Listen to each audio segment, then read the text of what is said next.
Dokja looks around and sees utter confusion among the people. At that moment, the word dokaebi flashed across his mind. Dokaebi is a mythical creature in Korean culture similar to a goblin. He couldn't understand why that word popped up in his head suddenly.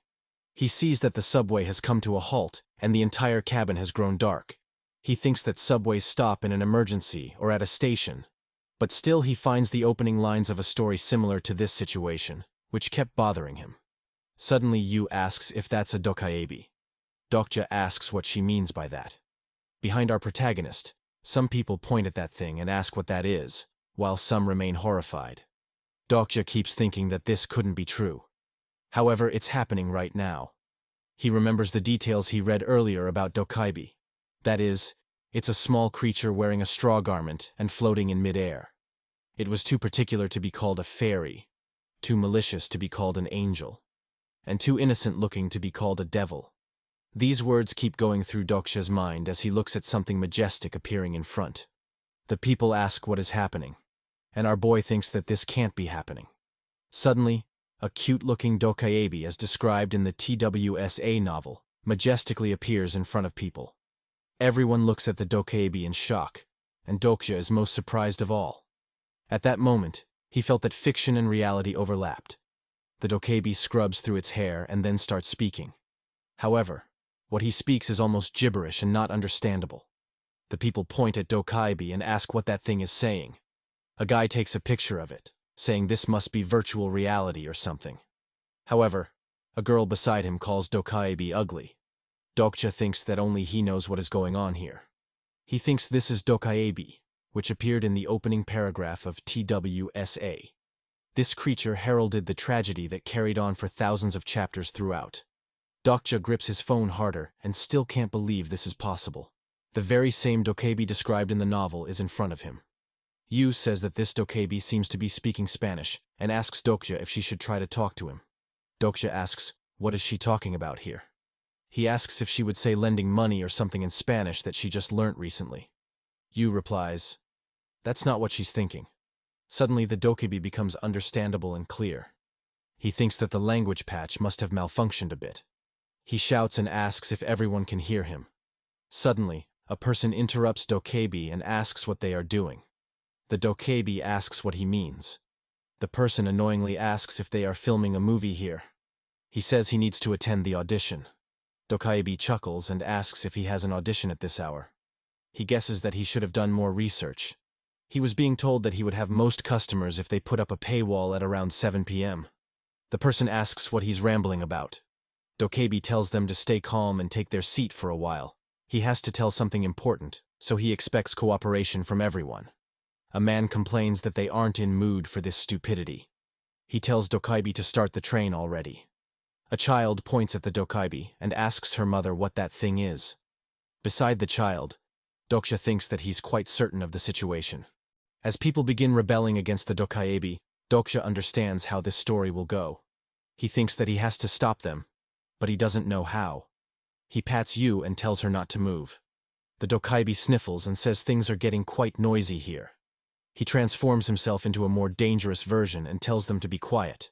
A person who was protesting recently got his head splattered into two halves. The person stumbles back and falls on the ground with blood spreading on the train's floor. The people close to the person look at his dead body and become horrified. Soon enough, more people notice the dead person in front and freeze up on seeing it. Dokaebi says that they are not filming a movie here.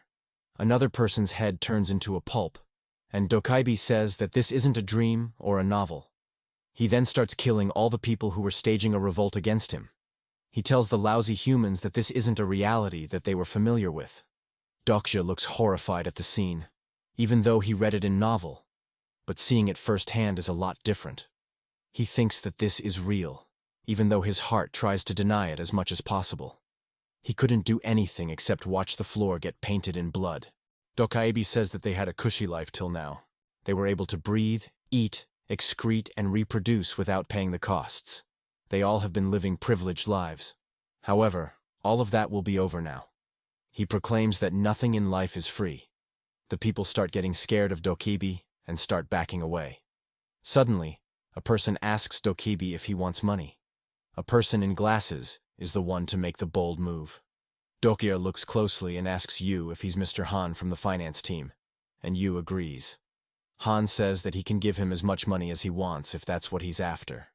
He shows him his card and says this is what he does. He can easily give him $1 million or even $2 million.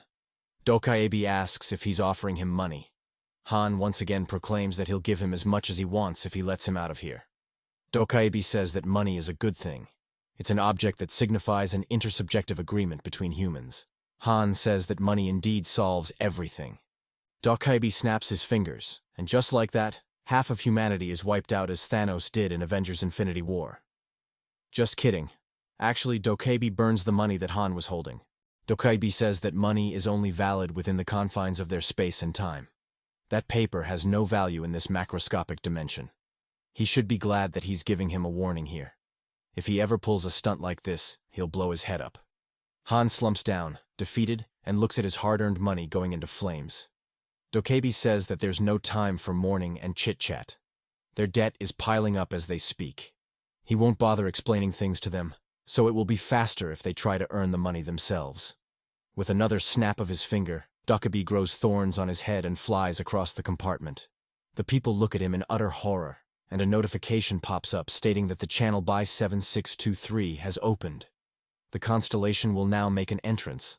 Suddenly, a system window pops up in front of people, and they wonder what this is. Some become a bit worried on seeing it, while some become quirky on witnessing its descent. The system window pops up in front of Dokya as well, taking him by surprise. Dokya looks closely and sees a message has appeared. The message says that the main scenario has arrived. The scenario says that they need to prove their value by killing one or more living organisms. The difficulty of this mission is F, and the time limit would be 30 minutes. The reward is 300 coins, and the penalty for failure is death. Dokaebi says that everyone must have read it by now and wishes them good luck. Before leaving, he hopes that he would see an interesting story.